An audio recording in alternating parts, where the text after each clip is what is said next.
अस्सलाम वालेकुम everyone, welcome to the phone world live. आज मैं एक न्यू डिवाइस का रिव्यू करने जा रहा हूँ जो कि अभी मेरी आजकल की फेवरेट डिवाइस बन चुकी है, क्योंकि फ्लैगशिप डिवाइस है फर्स्ट ऑफ ऑल, और वन प्लस की फ्लैगशिप डिवाइस है, तो इसके स्पेक्स भी ऑब्वियसली फ्लैगशिप लेवल के ही है। सो फर्स्ट ऑफ ऑल इसके स्पेक्स मैं आपको बता दूँ। इस डिवाइस में आपको मिल रहा है Qualcomm Snapdragon 845 with octa core का प्रोसेसर, 2.8 गीगाहर्ट्ज़ का GPU इसके अंदर Adreno 630 का अवेलेबल है।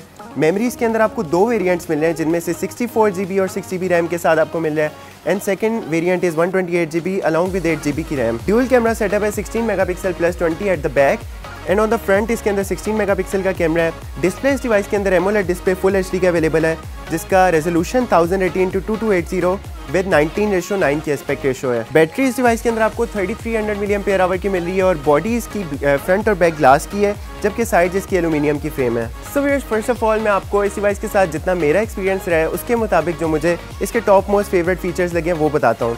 जिनमें से सबसे पहला फीचर ये है कि इस डिवाइस में आपको एमोलेड डिस्प्ले मिल रहा है, जिसके कलर्स और जिसकी क्वालिटी, जिसका डिस्प्ले, जिसकी शार्पनेस एक ऑर्डिनरी डिस्प्ले से काफ़ी ज़्यादा अच्छी होती है, क्योंकि आपने नोट किया होगा सैमसंग अपनी डिवाइसेस में यूजुअली एमोलेड डिस्प्ले यूज़ करता है, जिसकी वजह से उसके कलर्स आपको काफ़ी अच्छे लगते हैं। और सेकेंडली इस डिवाइस में आपको Qualcomm का Snapdragon 845 का लेटेस्ट चिपसेट मिल रहा है, जो कि अभी तक सिर्फ फ्लैगशिप डिवाइसेस में अवेलेबल है, जिनमें से आपको S9 प्लस की डिवाइसेस में आपको मिल जाता है, जिसकी परफॉर्मेंस अभी तक देखा जाए तो it's one of the best performance जो कि अभी तक किसी भी स्मार्टफोन में अवेलेबल है। और ना सिर्फ इसकी टोटल परफॉर्मेंस बल्कि इसकी ग्राफिक्स की परफॉर्मेंस भी काफ़ी ज़्यादा अच्छी है, क्योंकि इसके अंदर Adreno 630 का आपको चिपसेट मिल रहा है। It's one of the highest rank device, जो कि AnTuTu का बेंचमार्क स्कोर था। आप देख सकते हैं इसकी रैंकिंग काफ़ी ज़्यादा अच्छी है।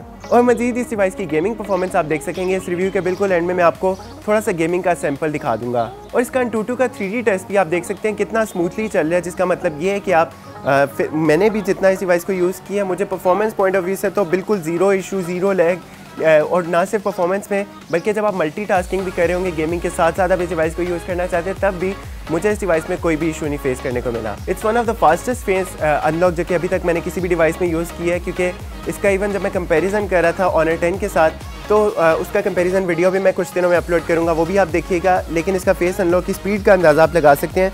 जैसे ही the moment you press the power button, तो वो ऑटोमेटिकली एकदम से आपके फेस को विदिन बल्कि नैनो सेकंड में आपके फेस को डिटेक्ट करता है, जो कि मुझे काफ़ी ज़्यादा अच्छा लगा। क्योंकि यूजुअली डिवाइसेस में ये होता है कि अगर थोड़ा बहुत अंधेरा हो तो देर लगती है, लेकिन इसकी इवन अंधेरे में भी आप जैसे ही पावर बटन ऑन करेंगे, इसकी स्क्रीन जो लिट अप होती है उसी से आपके फेस को इतनी जल्दी रिकग्नाइज़ करता है कि जैसे लगता है कि आपने पावर बटन से ही जैसे अनलॉक किया हो। और हाँ, एक और अच्छी बात कि इस डिवाइस में आपको ऑडियो जैक भी सेपरेटली मिल रहा है, यानी कि USB Type-C की पोर्ट तो अवेलेबल है, लेकिन आपके पास एक सेपरेट ऑप्शन अवेलेबल है। आप अगर हेडफोन्स यूज़ करना चाहते हैं तो उसके लिए आप दोनों चीज़ें, यानी कि आप चार्जिंग पर लगा कर भी अपने स्मार्टफोन को हेडफोन यूज़ कर सकते हैं, जो कि अच्छी बात है, क्योंकि कुछ डिवाइसेस में आजकल ऑडियो जैक को पता नहीं क्यों रिमूव कर दिया जा रहा है, जो कि मुझे नहीं अच्छा लगा था, लेकिन इसमें आपको दोनों चीज़ें मिल रही हैं। 6.2 समथिंग इंचेस का इसका डिस्प्ले है।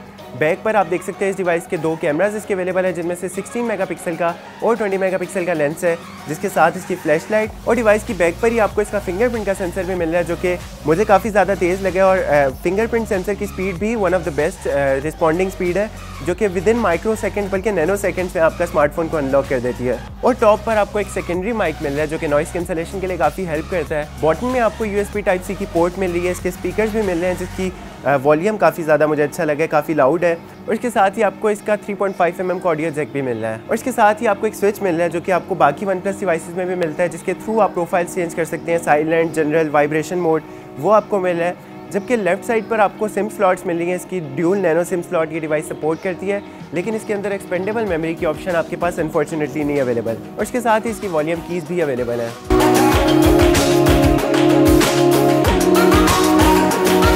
और फाइनली अगर कैमरास की तरफ देखा जाए तो कैमरास भी इस डिवाइस के अभी तक जो डिवाइसेस मार्केट में अवेलेबल हैं, बेशक फ्लैगशिप ही क्यों ना हो, कैमरा में भी ये डिवाइस ने तकरीबन काफ़ी ज़्यादा डिवाइसेस को टक्कर दे दी है। और जो लोग वीडियोग्राफी वगैरह करते हैं उनको इस बात का अंदाज़ा होगा कि अल्ट्रा HD यानी कि 4K तो ये डिवाइस सपोर्ट करती है, लेकिन 4K पे 60 फ्रेम्स पर सेकंड तक भी आप शूट कर सकते हैं, जो कि बहुत बड़ी बात है। क्योंकि इवन बड़े कैमरास भी या इवन बड़े स्मार्टफोन्स भी आप अल्ट्रा HD पर शूट तो कर सकते हैं, लेकिन वो 30 फ्रेम्स पर सेकंड से ज़्यादा सपोर्ट नहीं करता।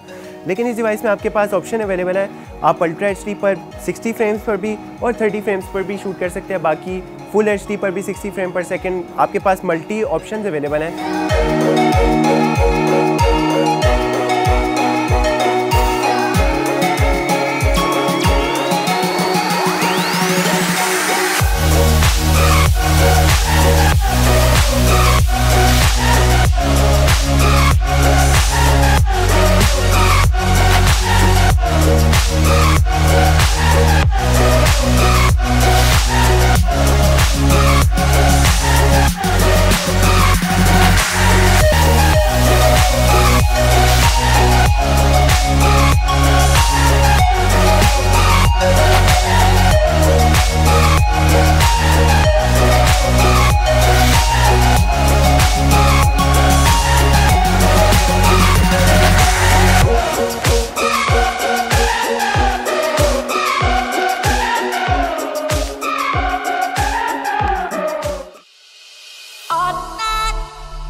व्यूअर्स अगर गेमिंग की तरफ देखा जाए तो गेमिंग में it's one of the best device gaming point of view से, जो कि मैंने अभी तक जिसके अंदर इतनी स्मूथ गेमिंग एक्सपीरियंस की, स्पेशली PUBG या PUBG आप इसे कह लें।